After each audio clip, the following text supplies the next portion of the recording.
She pointed at me across the dinner table, in front of 12 people, and said, "My son deserves so much better than you."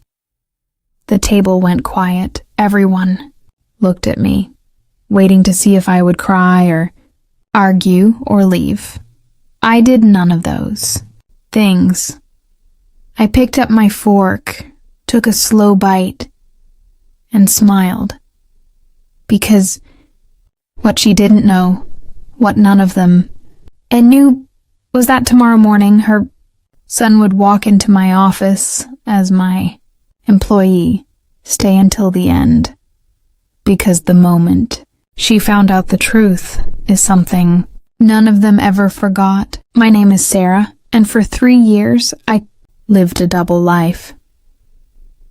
At home, I was the quiet daughter-in-law, the ba, one who served tea, cooked for guests, smiled at insults, but at work, I was the CEO of a company worth $12 million. Company I had built from nothing alone. My husband Zane knew. He worked for me, had worked for me before we even met. He was proud of me, loved me, but he had one request. He said, "Sarah, please. My mother is traditional. Let me tell her when the time is right." I agreed.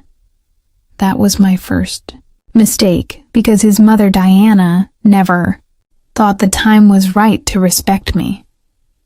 From the very first day, she made me feel small.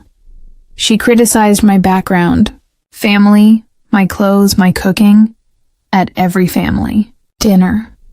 She would seat me at the far end of the table, away from the important conversations, away from the respect, and one evening she said those words, "My son deserves better than you." I looked at her, smiled, and thought he actually does not. But she was about to find that out herself. The next morning, I woke up at 6 a.m. dressed, in my favorite blazer, the one Diana had once called too masculine.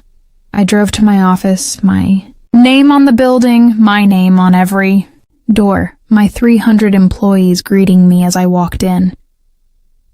I sat at my desk and opened my email. The first one was from Zane. Subject: quarterly review, my husband emailing his boss, which was me.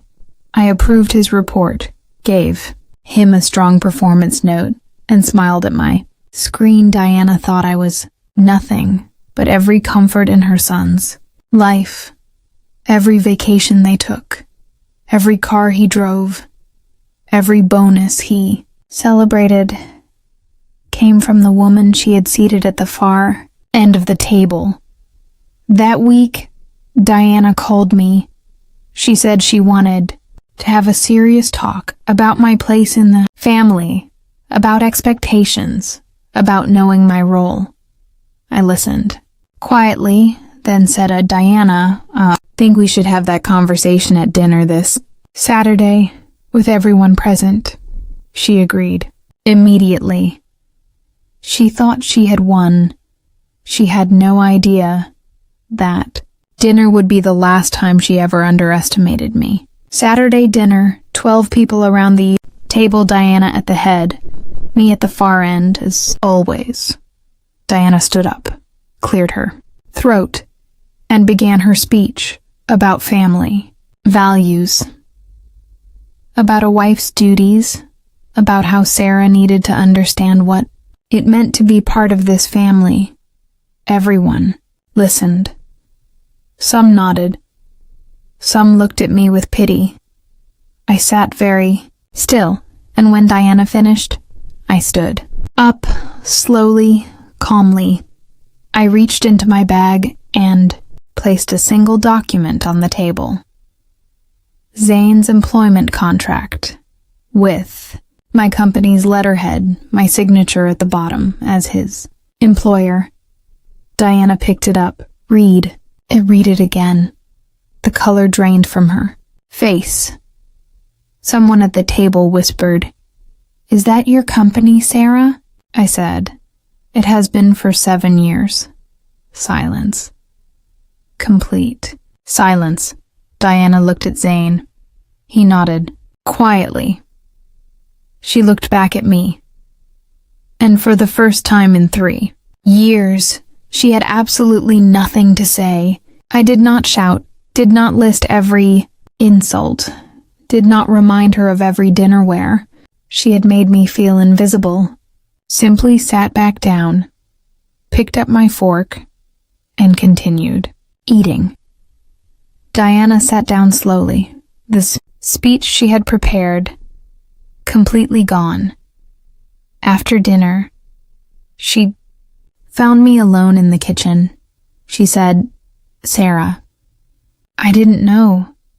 I said, "I know you didn't."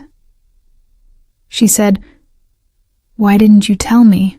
I looked at her and said, "Because Diana, a person's worth should not depend on what they own. But since it clearly does for you, now you know." She had no response. 2 weeks later, Diana called me. She said she wanted to apologize, properly. I listened, accepted. Not because she deserved it, but because I did. I deserved the peace that comes with letting go. Zane held my hand that evening and said, I should have told her sooner. Said, no, she should have been kinder sooner. That was never your responsibility. It was hers. Sarah still runs her company today. $12 million. Growing every year. Diana came to the next family dinner and sat next to Sarah. Not at the head of the table. Next to her. She passed her the bread first. Small thing. But Sarah noticed, if you are the quiet one in the room, the one being overlooked, the one being told you are not enough, remember this, you do not need to announce your power. You do not need to defend your worth. You do not need to convince anyone of your value.